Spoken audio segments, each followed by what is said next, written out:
Modern Orthodox polemics often claim the Messiah cannot be the suffering servant. They argue Messiah must only be a victorious Davidic king.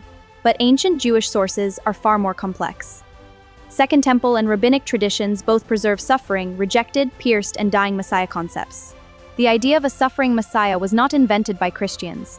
Jewish sources themselves wrestled with two patterns: a victorious royal Messiah and a suffering or dying redemptive figure. That tension existed inside Jewish interpretation before modern Orthodox polemics flattened the discussion. Targum Jonathan explicitly begins Isaiah's servant passage with, "Behold, my servant, the Messiah, shall prosper."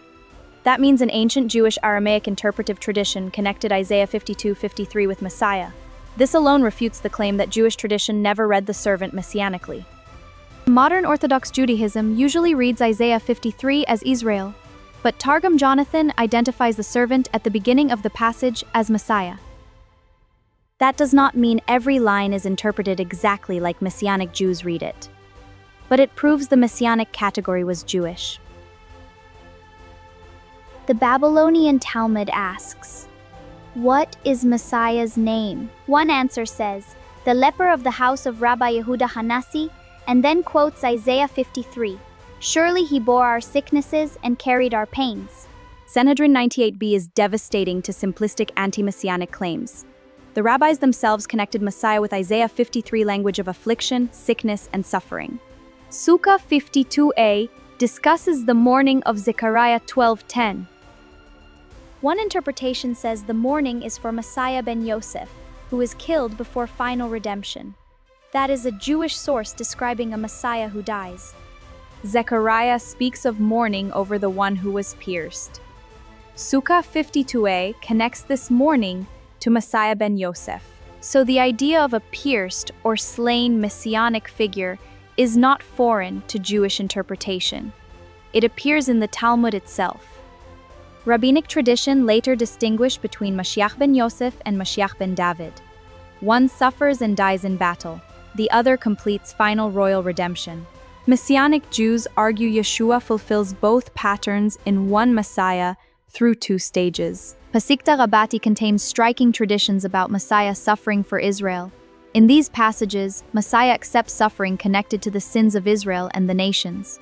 This is later rabbinic material, but it proves suffering Messiah theology existed within Jewish tradition. Pesikta Rabbati speaks of Messiah Ephraim enduring affliction.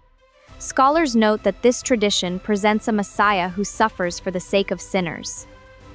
That does not mean it matches Christianity perfectly, but it destroys the claim that suffering Messiah is impossible in Judaism. Psalm 22 was also used in later Jewish suffering Messiah traditions. Pesikta Rabbati uses Psalm language to describe Messiah's suffering. This matters because the Brit HaChadasha also connects Psalm 22 imagery to Yeshua's suffering. Second Temple Judaism was not one simple system. There were Pharisees, Sadducees, Essenes, apocalyptic groups, priestly movements, and Enochic traditions. Different Jewish groups expected different kinds of redemption. Modern Orthodox Judaism came later. The Dead Sea Scrolls show that some Jewish groups expected more than one messianic figure. Qumran texts speak of messiahs of Aaron and Israel. That means ancient Judaism already had more complex Messiah expectations than modern polemics admit. Qumran expected priestly and royal dimensions of redemption. That matters because Yeshua is presented not only as son of David, but also as heavenly high priest. The Brit HaChadasha is operating inside Jewish categories, not outside them. 11q Melchizedek presents an exalted heavenly deliverer associated with judgment, liberation, and atonement language. This shows Second Temple Jews could speak of heavenly Redeemer figures with extraordinary authority. That prepares the context for Yeshua's claims. 4q 521, the Messianic Apocalypse, describes the age of redemption with language of healing, good news, freedom, and even resurrection. These are the same kinds of signs Yeshua points to when John's disciples ask if he is the coming one. Daniel 7 presents one like a son of man coming with the clouds of heaven. He receives dominion, glory, kingdom, and universal service. This is not ordinary human kingship language. It is heavenly messianic authority. The similitudes of Enoch describe an exalted son of man or elect one, whose name was known before creation. This is Second Temple Jewish literature. So heavenly, pre-existent Messiah concepts were not Christian inventions. This explains why Yeshua's claims caused explosive reactions. When he spoke as Son of Man, Son of God, and judged with divine authority, his opponents understood he was invoking exalted Jewish categories. They were not confused. In Second Temple context, Son of God could carry royal, messianic, and exalted meaning. But Yeshua's use went even further. He connected divine sonship with heavenly authority, judgment, resurrection, and unity with the Father. That is why the accusation escalated. At his trial, Yeshua combines Messiah, Son of the Blessed, and Daniel, Son of Man, coming with clouds. The high priest reacts violently because this is not ordinary Messiah language. It is heavenly enthronement language. Rashi's interpretation of Isaiah 53 as Israel became highly influential in medieval Judaism. But it was not the only Jewish interpretation. Earlier and later Jewish sources preserved messianic readings, so modern Orthodox claims of unanimity are historically false. Rashi lived in a world of Christian-Jewish polemics and persecution. Scholars debate whether that context influenced his Isaiah 53 interpretation. We should not claim certainty beyond the evidence, but the historical pressure was real. Some claims about Rashi and heresy are difficult to verify, so we should not build the argument on legends. Do not overstate Rashi.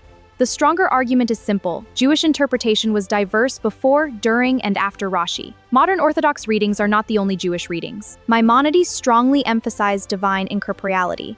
That became foundational in later Judaism. Maimonides changed the frame. He taught that God is incorporeal, not physical. This reframed divine manifestations in Jewish thought.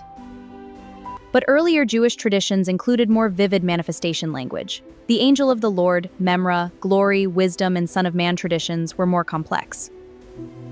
The Orthodox claim says, Judaism never had a suffering Messiah.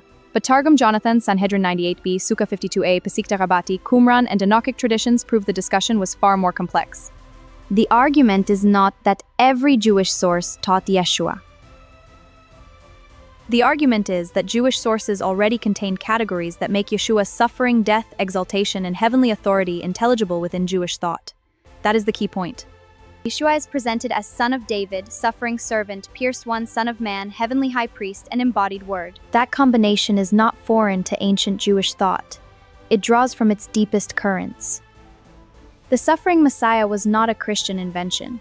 It was a real Jewish interpretive category later minimized by polemical necessity.